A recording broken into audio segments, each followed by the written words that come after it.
देखो अब जो ये चैप्टर जो पढ़ा रहे हैं इसका नाम है redemption of debenture. Redemption of debenture का मतलब होता है रीपेमेंट ऑफ डिबेंचर, मतलब पैसा जो डिबेंचर इशू करके कंपनी रेज किया था उसको वापस करना। ठीक है,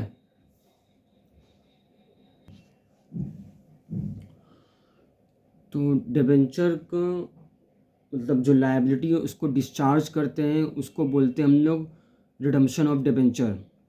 अब रिडम्पशन ऑफ डिबेंचर मतलब जो रीपेमेंट कर रहा है कंपनी, उसको दो तरीक़ा से रीपेमेंट कर सकता है वो। एक तो वो कैश में मतलब वापस करेगा, या फिर उसको कन्वर्ट कर सकता है वो न्यू शेयर्स में या फिर न्यू डिबेंचर्स में। ठीक है, लेकिन तुम लोगों के सिलेबस में कन्वर्ज़न वाला जो कन्वर्ज़न इनटू शेयर्स और डिबेंचर्स वो नहीं है, लेकिन ये इन्फॉर्मेशन दिया है तो इसको याद रखना ताकि एमसीक्यू में अगर आएगा तो कर सको तुम लोग। दूसरी बात, रिडम्पशन का जो टाइम होता है या तो ड्यू डेट में करेगा वो रिडीम जो करेगा वो ड्यू डेट में या उससे पहले जो वो करेगा तो उसका आर्टिकल्स ऑफ एसोसिएशन में अगर लिखा हुआ है तब वो करेगा। ठीक है, ये एक इन्फॉर्मेशन है। ठीक है, अब जैसे कि एमसीक्यू में आ गया कि ड्यू डेट एंड अर्लियर, तो अब उसमें ये मत खोजने लग जाना कि कहाँ लिखा हुआ आर्टिकल्स ऑफ एसोसिएशन। जब ऐसा कोई क्वेश्चंस पूछेगा कि हाँ आर्टिकल्स ऑफ एसोसिएशन में लिखा रहेगा तब उसमें उसका आंसर देना। ठीक है, अब है ना बात यहाँ पर ये आया कि सोर्सेज क्या होगा। ठीक है, पैसा कैश तो देगा वो, लेकिन वो सोर्सेज कहाँ से वो पैसा देगा। ठीक है, तो सोर्सेज जो है सबसे पहला है आउट ऑफ कैपिटल।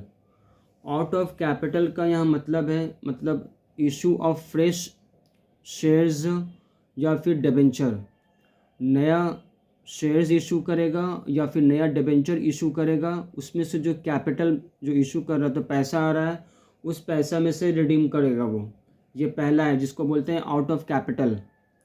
अब आउट ऑफ कैपिटल में क्या है कि इस केस में अनलिस्टेड कंपनी को 10% डिबेंचर रिडम्पशन रिजर्व में पैसा डालना पड़ेगा।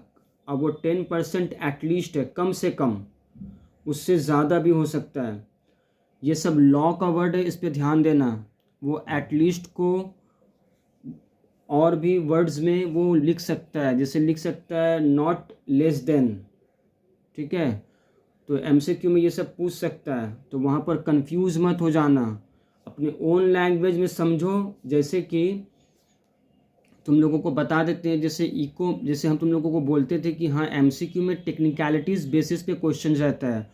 उसका मतलब क्या, वो सब जो क्वेश्चन रहता है वो एक स्टूडेंट कब उसका आंसर दे पाएगा, जब वो थ्योरी पढ़ेगा और उसको ओन लैंग्वेज में एकदम क्लियरली समझ जाएगा, वो एकदम समझेगा एकदम सही से। ठीक है, टेक्निकलिटीज़ का मतलब होता है कि घुमा फिरा के वो देगा। जैसे कि एक होता है ना इंग्लिश में एक्टिव वॉइस में एक सेंटेंस रहता है, फिर उसी को पैसिव वॉइस में देता है, तो मतलब तो नहीं ना चेंज होता है, बस उसी को घुमा के दे देता है वो। ठीक है, तो इसी के लिए हम तो यहाँ पर एक्सप्लेन कर रहे हैं, जहाँ तक हो सक रहा कर रहे हैं, लेकिन तुम लोगों को थ्योरी का जो पार्ट है अकाउंट्स का वो थॉरली पढ़ना पड़ेगा। ठीक है, अगर उसमें फिर भी कुछ समझ में नहीं आएगा तो हमसे पूछ लेना। सारे चैप्टर्स का बोल रहा है। ठीक है, और हर एक चीज़ को क्योंकि अच्छा खासा टाइम मिला है तो एकदम सही से सब कोई रीड करके एकदम पढ़ना। ठीक है, ये हो गया। दूसरा है आउट ऑफ प्रॉफिट्स। दूसरा सोर्स जो है आउट ऑफ प्रॉफिट से अगर वो रिडीम कर रहा है तो वो सारा 100% जितना रिडीम हो रहा है अमाउंट, वो सारा पैसा जितना रिडम्पशन करेगा वो सारा पैसा वो डिबेंचर रिडम्पशन रिजर्व में ट्रांसफ़र कर देगा। और तीसरा है partly out of profits and partly out of capital. ठीक है, मतलब कुछ पैसा प्रॉफिट से कुछ पैसा कैपिटल से। ठीक है, तो ये सब ध्यान में रखना यहाँ पे बातों को। दूसरी बात अब है डिबेंचर रिडम्पशन रिजर्व होता क्या है? देखो, डिबेंचर रिडम्पशन रिजर्व को क्रिएट जब होता है तो वो या तो जनरल रिजर्व से होगा, प्रॉफिट से होगा, ठीक है, या फिर कोई भी डिविडेंड इक्वलाइजेशन रिजर्व जिसको बोलते हैं, मतलब जिससे डिविडेंड पे किया जाएगा, ठीक है, उसको फ्री रिजर्व भी बोलते हैं। जनरल रिजर्व को दूसरा नाम फ्री रिजर्व भी है, तो वहाँ पर कंफ्यूज्ड मत हो जाना। ये 4 नाम तो हम बता दिए हैं। वहाँ पर अगर ये बोल दे कि हाँ ये डिविडेंड पे करने के लिए रिजर्व है, तो तो उसी से क्रिएट होता है, प्रॉफिट से भी क्रिएट होता है। बस जितना नाम लिए हैं उसी को ध्यान में रखना। सिक्योरिटीज़ प्रीमियम, कैपिटल रिजर्व, ये सब से क्रिएट नहीं होता है। जो कि और जो भी स्पेसिफिकली स्पेसिफिक नेम के साथ जो फंड क्रिएट किया गया है, मतलब रिजर्व क्रिएट किया गया है, जैसे बिल्डिंग रिजर्व, ये सबसे कभी भी डिविडेंड पे नहीं होगा, ठीक है। तो अगर दे देगा तो उस पर कन्फ्यूज मत हो जाना। जो नाम जो पहले बोले हैं बस उस पर एकदम ध्यान देना। प्रॉफिट से जो कंपनी का प्रॉफिट होगा, दूसरा है जनरल रिजर्व, जनरल रिजर्व से डिविडेंड पे होता है। उसका बाद उसका तीसरा नाम ये लिख सकता है डिविडेंड इक्वलाइजेशन रिजर्व, या फिर reserve for the payment of dividend, या फिर फ्री रिजर्व वहाँ बोल के लिखेगा वो लोग, ठीक है। तो ये सब जो है फ्री, जनरल रिजर्व का दूसरा नाम फ्री रिजर्व है, मतलब किसी भी चीज़ में यूज़ हो सकता है वो, ठीक है। तो उससे वो लोग क्रिएट करता है। अब कोई भी रिजर्व क्रिएट होता है, अब तुम लोग फाइनल अकाउंट्स कर चुके हो तो इतना तो तुम लोगों को नॉलेज है। लायबिलिटी साइड में जो भी आइटम्स आता है, रिजर्व हो, प्रोविज़न जो है वो लायबिलिटी साइड का ही आइटम है, ठीक है। लेकिन हम लोग क्या करते हैं कि प्रोविज़न फॉर डाउटफुल डेट्स को डेटर से लेस करके दिखाते हैं, ठीक है। उसके बाद एक्यूमुलेटेड डेप्रिसिएशन है वो भी लेस करके दिखाते हैं। तो ये एक प्रेजेंटेशन है वैल्यूएशन का, ठीक है। तो प्रोविज़न वर्ड हुआ या रिजर्व हुआ, ये सब लायबिलिटी साइड का अज्यूम करो। और जब भी ये सब क्रिएट होता है, ठीक है, तो इसको हम लोग क्रेडिट करते हैं, ठीक है। और जिससे क्रिएट हो रहा है तो जाहिर सा बात है, अगर जनरल रिजर्व से हम जनरल रिजर्व का पैसा इसमें डाल रहे हैं तो उसका अमाउंट डिक्रीज़ हो रहा है, तो उसको डेबिट करेंगे हम लोग, ठीक है। बस यही चीज़ है इसको क्रिएट करने का। ये एक चीज़ हुआ जो डिबेंचर रिडम्पशन रिजर्व क्रिएट करने का वे बता दिए हैं, ठीक है। अब डिबेंचर रिडम्पशन रिजर्व में जो पैसा मतलब डाला गया है वो, ठीक है, ट्रांसफ़र किया गया है, तो वो पैसा किसी भी चीज़ में यूटिलाइज नहीं हो सकता है सिवाय रिडीम करने के लिए। इस बात को ध्यान में रखना, ठीक है। दूसरी बात, यहाँ पर लिस्ट दिया हुआ है कि कौन सा कंपनी ट्रांसफ़र रिज़र्व को क्रिएट करेगा, डीआरआर रिज़र्व क्रिएट करेगा और कौन नहीं। देखो, इन शॉर्ट इसका समरी जो है, मतलब याद रखने के लिए इन शॉर्ट में, सिर्फ अनलिस्टेड कंपनी को डिबेंचर रिडम्पशन रिज़र्व को क्रिएट करना पड़ता है कम से कम 10%। अनलिस्टेड कंपनी, ठीक है, अनलिस्टेड कंपनी को क्रिएट करना पड़ेगा। अब अनलिस्टेड में अगर एनबीएफसी है या एचएफसी है, ठीक है, अगर वो दोनों भी अनलिस्टेड है तो उन लोगों को नहीं करना पड़ेगा डीआरआर क्रिएट करना। बाकी अनलिस्टेड जो भी है सबको करना पड़ेगा। तुम्हारा यहाँ पर जो टेबल दिया हुआ है बुक में, उसका 5 नंबर और 6 नंबर जो है वो उसको एकदम अच्छे से पढ़ना। अब बाकी ऊपर का भी रीड कर लेना, क्योंकि ये सब एमसीक्यू में पूछ सकता है, कुछ नाम वगैरह पूछ ले। 5 नंबर में अनलिस्टेड कंपनी दिया हुआ है, लेकिन वहाँ पर अदर देन AIFI लिखा हुआ है, all India financial institutions, banking companies and other financial institutions, ठीक है, फॉर प्राइवेटली प्लेस्ड डिबेंचर्स। मतलब इन लोगों को भी छोड़ के इन लोगों को भी क्रिएट करने का ज़रूरत नहीं है। ये बात बता दे रहे तुम लोगों को। अनलिस्टेड कंपनी जो है इन लोगों को भी क्रिएट नहीं करना है। अगर ये लोग अनलिस्टेड है तो बात समझ में आया। ये लोग जो प्राइवेटली प्लेस्ड डिबेंचर्स अगर किया होगा तो इन लोगों को भी नहीं करना है।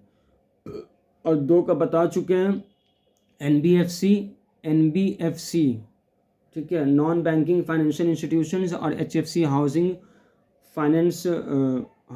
फाइनेंस कंपनीज, ठीक है, इन लोगों को भी नहीं करना है। हाउसिंग फाइनेंस कंपनीज जो है registered with national housing bank, ये सब चीज़ ध्यान से देख लेना, ठीक है, कि कौन क्या रजिस्टर्ड जिसका है उसी को नहीं करना है, अगर अनलिस्टेड है तो भी। ये सब टेबल में दिया हुआ है, इसको ध्यान से पढ़ के जाना, ठीक है। इन लोगों को नहीं करना है क्रिएट डीआरआर में। अब डीआरआर का अकाउंटिंग ट्रीटमेंट क्या है, देखो क्रिएशन का तुम लोगों को बता चुके हैं कि जिस अकाउंट से भी क्रिएट करोगे उसका अमाउंट कम होगा तो उसको डेबिट करोगे और इसको क्रेडिट करोगे जिसको रिजर्व, जो जिस रिजर्व को क्रिएट करते हैं। दूसरी बात कि जब रिडीम हो जाएगा, जितना अमाउंट रिडीम कर रहा है ये, ठीक है, देखो ये डिबेंचर रिडम्पशन रिजर्व को क्रिएट करने का कोई भी स्पेसिफिक डेट नहीं है। मान लो कि आज वो इशू किया, कुछ दिन बाद वो, उसको पता है क्योंकि हमको फ्यूचर में इसको रिडीम करना है, तो वो आगे कोई भी डेट में इसको क्रिएट कर देगा, ठीक है। रिडम्पशन से पहले क्रिएट कर लेगा, क्रिएट करेगा फेस वैल्यू का पूरा अमाउंट, ठीक है, रिडीम करेगा उसको पूरा अमाउंट करेगा, उसका जितना अमाउंट वो रिडीम कर रहा है, ठीक है, उसका क्या बोलते हैं, उसका 10%,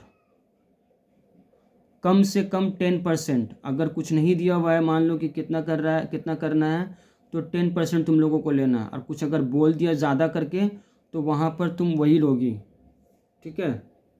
जैसे इलस्ट्रेशन में बोल दिया कि 15% क्रिएट करेगा तो तुमको 15% लेना है, इसका मतलब ये होता है।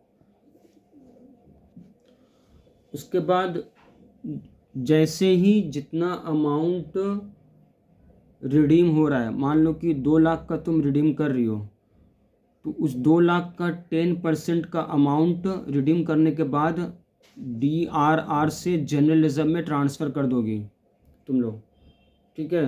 तो उस समय डीआरआर को डेबिट करेंगे क्योंकि डिक्रीज़ कर रहे हैं, और टू जनरल रिजर्व में ट्रांसफ़र करेंगे, तो जनरल रिजर्व क्रिएट कर रहे हैं, ठीक है। तो ये सब बात को याद रखना। ये हो गया डीआरआर से रिलेटेड सारी बातें, ठीक है। अब आता है डिबेंचर रिडम्पशन इन्वेस्टमेंट।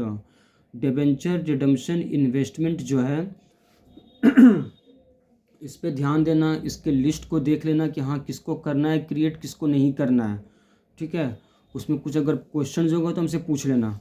दूसरी बात, डिबेंचर रिडम्पशन इन्वेस्टमेंट का क्या है कि कम से कम एटलीस्ट 15% है, ठीक है। 15% तुमको इसका क्रिएट करना है। किसका? मान लो फाइनेंशियल ईयर है 2024, 1 अप्रैल 31 मार्च 2025, ठीक है, 31 मार्च 2025। अब इस बीच में अगर वो कभी भी रिडीम कर रहा है, ठीक है, तो उसको जो 24 1 अप्रैल है उसका 30 अप्रैल तक तुमको डिबेंचर रिडम्पशन इन्वेस्टमेंट में पैसा इन्वेस्ट कर देना है, ठीक है। किस अमाउंट का करोगी? जो रिडीम होने वाला है, जो रिडीम होने वाला है, ठीक है, उसका कम से कम एटलीस्ट 15%। अब वो ज़्यादा बोलेगा तो उतना कर देना, ठीक है। 15% करोगी पहले, तो ये इन्वेस्टमेंट है, तो इसका जर्नल एंट्री होगा debenture redemption investment account debit to bank. और जैसे ही वो रिडीम होगा, ठीक है, रिडीम होने से पहले एंट्री जो पास करोगी, इसको बेचने का एंट्री पास करोगी, जिसका होगा entry bank account debit to debenture redemption investment. पैसा आ गया, उसके बाद रिडम्पशन का एंट्री पास कर दोगे, ठीक है। इलस्ट्रेशन करोगे तो ये सब क्लियर हो जाएगा। दूसरी बात, ये चीज़ ध्यान में रखना है कि मान लो कि अभी तुम 2 लाख का रिडीम की हो, तो उसका 15% तुम क्रिएट की थी और फिर उसको बेच दी, तो अगर तुम देखोगे कि फ्यूचर डेट में अगर वो 3 लाख का रिडीम होने वाला है और 3 लाख रुपया का फ्यूचर ईयर में, ठीक है, तो 2 लाख पे तो तुम पहले से क्रिएट करके रखी हो, तो उस केस में क्या होगा, तुम इसको बेचोगी नहीं, ठीक है, रिडीम होने से पहले रहने दोगी। मतलब सेल करने का एंट्री पास मत करना, सिर्फ क्या करना है तुमको 30 अप्रैल का बचा हुआ जो 1 लाख है उस पर क्रिएट कर दोगे डिबेंचर रिडम्पशन इन्वेस्टमेंट का, ठीक है। फिर कम से कम 15% तो, अगर कुछ नहीं दिया हुआ है तो, और अगर दिया रहेगा जो तो उसमें कर देना, ठीक है। ये चीज़ ध्यान देना है। और ये हम एक हिंट दे दिए, तुम लोगों को सब चीज़ समझाया हुआ है, पढ़ाया हुआ है। फिर तुम लोग जब इलस्ट्रेशन करोगी तो तुम लोगों को क्लियर हो जाएगा, ठीक है, कि हाँ ये जो बता रहे हैं। और फिर अगर मान लो कि किसी ईयर में तुम, अब यहाँ पर तुम्हारे पास 3 लाख का DRI क्रिएट हो गया है, अब आने वाले साल में क्या है कि वो 1 लाख ही बचा है, 1 ही लाख का अब उसको रिडीम करना होगा। तब इस केस में क्या करोगे तुम कि जो 3 लाख का रिडीम होने वाला है उससे पहले 2 लाख का तुम बेच देना DRI को, ठीक है। बेच देने के बाद क्या करना है, उसको 2 लाख का बिक गया, अब जो 1 लाख तुम्हारे क्रिएट किए हुआ है तो फिर नेक्स्ट ईयर में उसको फिर एक अलग से फिर क्रिएट करने की ज़रूरत नहीं, बस सिर्फ लास्ट में भी सेल का एंट्री पास कर देना DRI को जो बेचोगी तुम 1 लाख का, जब लास्ट वो अगर बचेगा तो। डिबेंचर रिडम्पशन इन्वेस्टमेंट का इतना ही है, ठीक है। बाकी तुम लोग थोरोली पढ़ोगी, अगर कुछ कुछ प्रॉब्लम होगा तो हमसे पूछोगी, ठीक है। डिबेंचर रिडम्पशन इन्वेस्टमेंट के बारे में यहाँ पर स्पेसिफिकली मेंशन किया गया है कि कौन सा सिक्योरिटीज़ में और किस में ये लोग इन्वेस्ट करेगा। तो तुम लोगों के बुक में वो लिस्ट दिया हुआ है, 4 लिस्ट है, ठीक है। Deposit with any scheduled bank free from any charge, ठीक है। Unencumbered securities of the central government और एनी स्टेट गवर्नमेंट। देखो अनइनकम्बर्ड का मतलब होता है फ्री ऑफ डेट और अदर फाइनेंशियल लायबिलिटी, ठीक है। ये सिंपल इसका मतलब है, ये कोई भी लायबिलिटी से फ्री होता है, ठीक है। ये सब MCQ में पूछ सकते हैं। तो ये 4 जो स्पेसिफिकली जो सिक्योरिटीज़ जो दिया हुआ है इन्वेस्टमेंट के लिए, इसी में ही इसको इन्वेस्ट करना है, ठीक है, डिबेंचर रिडम्पशन इन्वेस्टमेंट का पैसा को। तो अब तुम जब इन्वेस्ट करोगी तो तुमको इंटरेस्ट मिलेगा, तो इंटरेस्ट का भी एंट्री पास अगर वो मेंशन कर दिया कि रेट ऑफ इंटरेस्ट, तभी उस केस में तुम इंटरेस्ट का एंट्री पास करोगी, ठीक है। जितना तुम इन्वेस्ट की हो उतना में इंटरेस्ट मिलेगा। तो उसका सिंपल सा एंट्री है bank account debit TDS on interest, मतलब ये TDS collected account debit to interest on अच्छा टू इंटरेस्ट अर्नड भी लिख सकती हो, टू इंटरेस्ट भी लिख सकती हो, ठीक है। क्योंकि उतना लंबा चौड़ा नाम मत लिख देना, टू इंटरेस्ट ऑन DRI, ठीक है। तो टू इंटरेस्ट अर्न लिखोगे समझ जाएगा। TDS कटेगा, जितना इंटरेस्ट मिला है उस पे ही कटेगा, TDS का रेट दिया रहेगा। अगर TDS का रेट नहीं दिया हुआ है तो TDS के बारे में लिखने का ज़रूरत नहीं है तुम लोगों को, ठीक है। क्योंकि TDS का रेट मेंशन करेगा तभी उसका एंट्री पास करना है। TDS का नहीं दिया हुआ तो सिंपली जो इंटरेस्ट का एंट्री होता है bank account debit to interest earned, बस वही एंट्री पास करोगे तुम लोग। बात समझ में आया। फिर इलस्ट्रेशन तुम लोग जब रिवीजन करोगी तो उसमें से ये और भी पूरी बातें क्लियर हो जाएगी।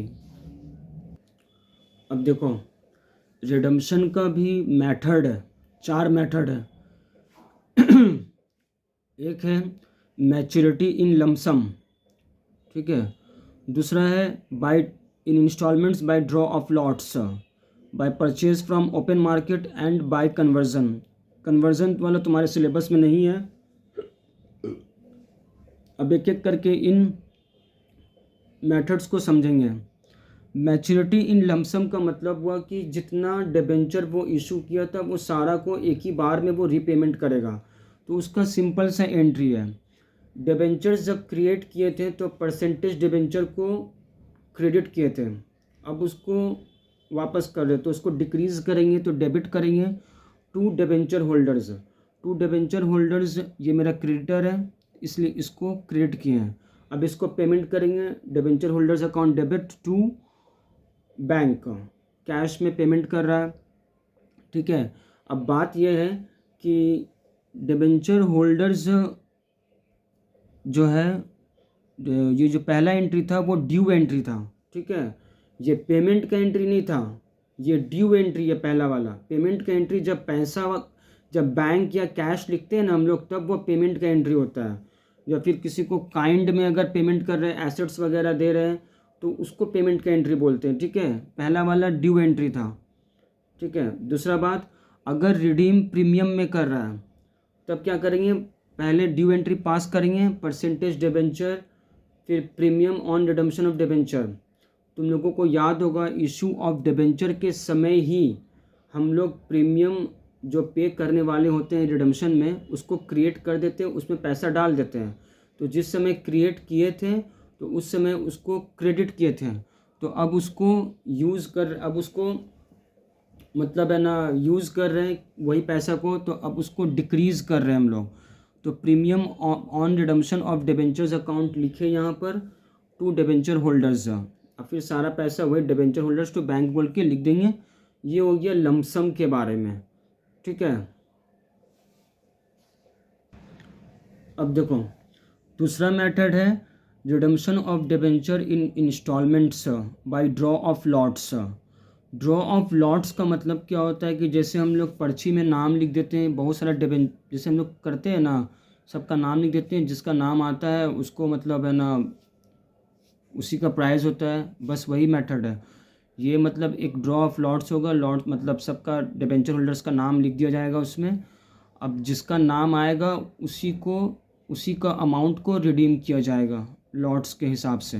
ठीक है, इसी के लिए इसको बोला जाता है बाय ड्रॉ ऑफ लॉट्स। बाकी इसका सारा मेथड DRR DRI ये सब सेम है इस केस में भी। ठीक है, ये बात ध्यान से समझ लेना। अब देखो रिडम्पशन का तीसरा मेथड जो है वो है redemption of debenture bye purchase from open market. ठीक है, कंपनी अपना ही डिबेंचर्स को ओपन मार्केट से खरीद लेता है। अब वो ओपन मार्केट से जब खरीदता है तो उसका मतलब भी होता है रिडीम करना। ठीक है, एक जनरल सा कॉन्सेप्ट से जो डिबेंचर होल्डर्स था वो बेचा। ठीक है, वो बेच दिया, ये खरीद लिया कंपनी उसको, तो रिडीम उसको तो पैसा उसका दे दिया उसको। ठीक है, तो ये भी इसको भी रिडीम ही बोलते हैं हम लोग। ठीक है, लेकिन कंपनी जो खरीदता है उसका दो पर्पज़ है, या तो इमीडिएट कैंसिलेशन करेगा या फिर इसको फ्यूचर के लिए रखेगा इन्वेस्टमेंट के लिए। ठीक है, तो जब ये परचेज करेगा तो उससे पहले इसको जितना का ये परचेज कर रहा है उससे पहले ये एकदम इम्पॉर्टेंट पॉइंट है, उससे पहले इसको DRR भी क्रिएट करना पड़ेगा। ठीक है, उसका फेस वैल्यू का कम से कम 10% जो रूल्स है। जब ये मतलब ये तो रिडीम कर रहा है ना, तो रिडीम करने से पहले इसको कम से कम 10% का इसको DRR क्रिएट करना पड़ेगा। मतलब कि पूरा अमाउंट का जो रिडेम्पशन का जो पूरा अमाउंट है, परचेज़ कितना कर रहा है उससे मतलब नहीं है, लेकिन इसको क्रिएट करना पड़ेगा। हम पहले बता चुके हैं कि DRR क्रिएट करने का कोई टाइम नहीं होता है। जैसे वो इशू किया उसके कुछ दिन बाद ही उसको क्रिएट करना पड़ेगा, क्योंकि उसको पता है कि हाँ हमको रिडीम करना है ये। ठीक है, फेस वैल्यू का 10% होता है, फेस वैल्यू का। ठीक है, अगर प्रीमियम में रिडीम करेगा तो उस प्रीमियम को मत ले लेना। फेस वैल्यू जो है जैसे 100 रुपये का है तो 100 रुपये इंटू मल्टीप्लाई करोगी टोटल जो डिबेंचर है उसका 10%। और फिर DRI भी जो क्रिएट होता है वो तो जितना का रिडीम होगा उतना ही का करना पड़ता है। ठीक है, उसका जो रूल्स है उसी हिसाब से होगा। तो ये बता दिए। अब परचेज़ में जो परचेज़ कर रहा है ओपन मार्केट से उसका ट्रीटमेंट कुछ अलग अलग है। पहला ट्रीटमेंट क्या है कि debentures purchased from the open market for cancellation and redeemable at par. ठीक है, कैंसिलेशन के लिए ख़रीदा है लेकिन वो रिडीम भी होने वाला था पार में, तो उसका एंट्री होगा पहला ओन डिबेंचर्स अकाउंट परचेज़ का एंट्री। परचेज़ जो वो कर रहा है मतलब रिडीम ये है पार में, तो परचेज़ कर रहा है own debentures account debit to bank.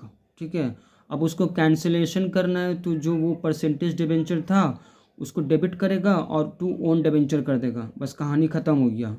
ठीक है, B नंबर इसका क्या है कि मान लो कि परचेज़ किया, जितना फेस वैल्यू था उससे कम में इसको मिल गया पैसा उसमें। ठीक है, तो ये तो कंपनी के लिए फ़ायदा हो गया ना।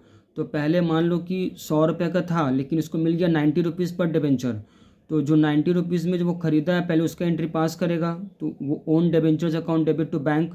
अब उसके बाद जो एंट्री ये पास करेगा, तो परसेंटेज डिबेंचर तो 100 रुपये का था, तो 100 रुपया परसेंटेज डिबेंचर में भी फेस वैल्यू का अमाउंट लिखा जाता है, ठीक है। टू ओन डिबेंचर्स, मान लो 90 रुपये में खरीदा, तो नंबर ऑफ डिबेंचर्स को मल्टीप्लाई करोगी, और जो डिफरेंस रहेगा वो गेन या प्रॉफिट, जो भी gain on cancellation of debenture, वो क्रेडिट कर दोगी यहाँ पे। अब ये gain on cancellation of own debenture जो है, ये कैपिटल प्रॉफिट है, तो इसको कैपिटल रिजर्व में ट्रांसफ़र कर देना, ठीक है। ये जो कैपिटल प्रॉफिट है इसको कैपिटल रिजर्व में ट्रांसफ़र कर देंगे, और ये सेट ऑफ, मतलब ये जो है इसको यूज़ कर सकते हैं कैपिटल लॉस को सेट ऑफ करने में, ठीक है। अब देखो C number case, when debentures are purchased at a higher price than the nominal value of debenture। इसका मतलब ये है कि मान लो कि 100 रुपये का डिबेंचर था, लेकिन उसको ख़रीदना पड़ा उसको 110 रुपये में, तो 10 रुपये तो लॉस हो गया। तो पहला एंट्री होगा जितना मैं परचेज़ किया है, 110 rupees into number of debentures जो परचेज़ किया है, तो own debentures account debit to bank. अब उसके बाद क्या होगा, वो कैंसिल करेगा, तो परसेंटेज डिबेंचर अकाउंट डेबिट करेगा फेस वैल्यू, जो लॉस हुआ है उसको 10 रुपया करके, 10 रुपया इंटू नंबर ऑफ डिबेंचर्स, तो उसको लिखेगा loss on cancellation of own debentures. ये सब चीज वर्ड को ध्यान में रखना, ये इलस्ट्रेशन में देगा कि हाँ कैंसिलेशन करने के लिए वो डिबेंचर्स परचेज किया, तो कैंसिल वर्ड वहाँ पे लगाना होगा, ठीक है। वो डेबिट होगा क्योंकि वो लॉस है टू ओन डिबेंचर्स, ठीक है। अब ये जो loss on cancellation of debentures जो है, ठीक है, ये अगर तुम कंपनी के पास कैपिटल रिजर्व में पैसा है, ठीक है, मान लो कि 1 लाख है, 1 लाख कैपिटल रिजर्व में, तो उतना सेट ऑफ कर दोगे तुम उसमें से। अब मान लो कि 40,000 कैपिटल रिजर्व में, तो 40,000 को सेट ऑफ करोगी कैपिटल रिजर्व से, अब बाकी स्टेटमेंट ऑफ पीएल में ट्रांसफ़र कर देना, ठीक है। तो ये statement of PL account debit होगा 60,000, कैपिटल रिजर्व अकाउंट डेबिट होगा 40,000 to loss on cancellation of own debentures, ठीक है। ये हो गया।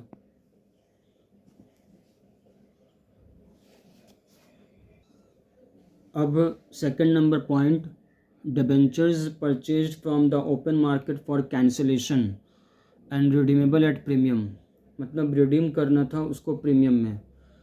तो पहला केस क्या है कि उसको रिडीम करना था प्रीमियम में, लेकिन उसको मिल गया वो डिबेंचर्स नॉमिनल वैल्यू, मतलब अगर वो रिडीम करता शेयर डिबेंचर होल्डर्स को डायरेक्टली तो उसको 110 पे करना पड़ता, लेकिन उसको मार्केट से मिल गया 100 रुपये में ही, ठीक है। तो उस केस में सबसे पहला एंट्री होगा own debentures account debit to bank को, जितना में वो ख़रीदा है। अब क्योंकि रिडीम का पैसा जो premium on redemption of debentures है वो पहले से क्रिएट हुआ हुआ रहता है, तो अब इस केस में क्या होगा कि वो उसके लिए गेन हो गया, ठीक है। तो premium on redemption of debenture जो पहले से क्रिएट किए थे, तो अब उसको डेबिट करेंगे और उसका पैसा को gain on cancellation of own debentures में ट्रांसफ़र कर देंगे, ठीक है। ये हुआ पहला केस, ठीक है। और फिर जो gain on cancellation of own debentures है वो कैपिटल रिजर्व में ट्रांसफ़र होता है, और ये कैपिटल प्रॉफिट है, ठीक है। फिर इसका भी यूज़ वैसे ही है कैपिटल लॉस को सेट ऑफ करने के लिए।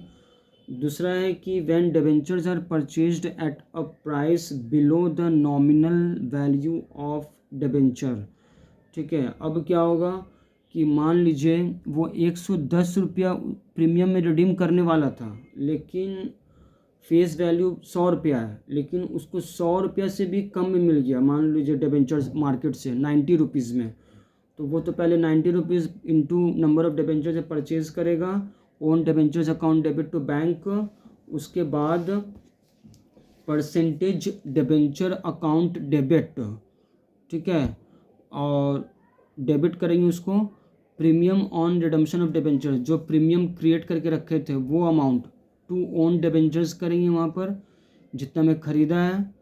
और मान लीजिए यहाँ पर क्या हुआ कि 10 रुपया प्रीमियम का हुआ, और फिर 10 रुपया जो नॉमिनल वैल्यू से नीचे हम ख़रीदे, तो वो 20 रुपया मेरा गेन हो गया। तो वो 20 रुपया वो सब मेरा पैसा क्या हो गया, मेरा प्लस होके मेरा प्रॉफिट हो गया, ठीक है, वो कैपिटल रिजर्व में फिर ट्रांसफ़र हो जाएगा। यही है इसका। इसको जब आप लोग क्वेश्चंस को करेंगे इलस्ट्रेशन को, तो आप लोगों को पूरा क्लियर हो जाएगा। अब देखो, दूसरा पार्ट है purchase of debentures as investment. पहला वाला था कैंसिलेशन के बारे में, अब था इन्वेस्टमेंट। कंपनी ओपन मार्केट से खरीदेगी अगर डिबेंचर, तो वो उसको रख भी सकती है एज ए इन्वेस्टमेंट। ठीक है, अब वो इन्वेस्टमेंट के लिए रखी है उसको, तो वो फिर एसेट साइड में शो होगा। ठीक है, उसमें जो इंटरेस्ट मिलेगा ख़रीदने के बाद, ठीक है, तो वो कंपनी का, क्योंकि हम लोग प्रिपेयर कर रहे हैं ना, तो कंपनी के लिए तो ये खर्चा ही होगा एक तरफ से। ठीक है, तो फाइनेंस कॉस्ट में इसको स्टेटमेंट ऑफ पीएल में दिखाएंगे। ये सारी बातें purchase of debentures as investment है उसमें लिखा हुआ है, फिर भी हम बता दे रहे हैं। अब ये जो खरीदेगा purchase of debentures as investment, तो इसको या तो वो फ्यूचर में फिर बेचेगा या फिर उसको कैंसिल कर देगा, दोनों केस हो सकता है। ठीक है, ये बात याद रखना।